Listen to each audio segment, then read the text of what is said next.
Pinatatawag ng Land Transportation Office ang isang pickup truck driver na nahuli ka na naglabas ng baril sa nakaalitang tricycle driver sa Quezon City. Nakatutok si Von Aquino. Sa video na ito, makikitang may hawak na baril ang driver ng isang puting pickup. Kausap niya ang isang tricycle driver. Ito may baril, oh.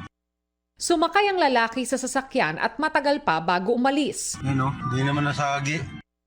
Si MMDA Special Operations Group Head Gabriel Go ang nag-upload ng video na kuha sa Barangay San Bartolome sa Quezon City umaga ng June 17.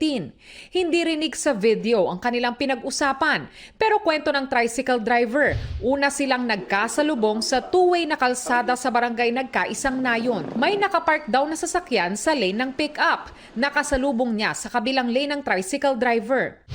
Kinain po niya yung linya ko. Tapos bumaba po siya. Magmatigasan tayo rito.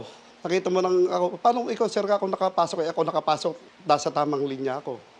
Umatras na lang daw ang tricycle driver at pinaraan ng pick-up. Pero pinagbantaan daw siya ng driver nito. Sabi niya, babalikan kita. Hindi ko po pinansin yun. Idiniretso ko yung paseros ko sa pagbababaan ng paseros ko.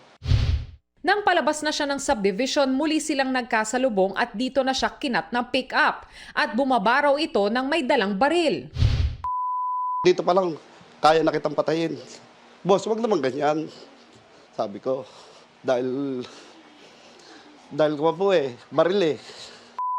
Sabi niya, gusto mo lahat ng bala to, iubos ko sa ulo mo. Hindi na po ako kumibo. Noong time na naglabas siya ng baril, anong naisip mo? Katapusan ko na. Bahala na, Lord. Niyalakas ako po loob ko dahil sa panganak ko. Kaya ako lumalabas. Takot ako pero pinakikita ko, kaya ko. Nag-report siya sa Novaliches QCPD Station 4 pero pinapunta siya sa Barangay San Bartolome. Ayon sa tricycle driver, nagkaroon na sila ng hearing sa barangay. Desidido raw siyang kasuhan ng pickup driver. Nagtungo siya sa QCPD Sido sa Camp Karingal na muling nag-refer sa kanya sa Novaliches Police Station. Pinapupunta ng Land Transportation Office sa kanilang tanggapan ang driver at ang registered owner ng pickup para magpaliwanag. Sumulat na rin sila sa PNP para ma-revoke ang lisensya para sa baril. Hindi namin hinahayaan yung mga ganyan tao na nagsisiga-sigaan na naglalabas ng baril. Oras na po may makitang ganyan, naglalabas ng baril na yan, sisiguraduhin ko pong mawawala ng lisensya yan panghabang buhay. Depende nila sa magiging resulta ng investigasyon kung papatawan ng mas mahabang suspension o kaya'y tuluyang ma-revoke o ikansela ang lisensya ng pickup driver.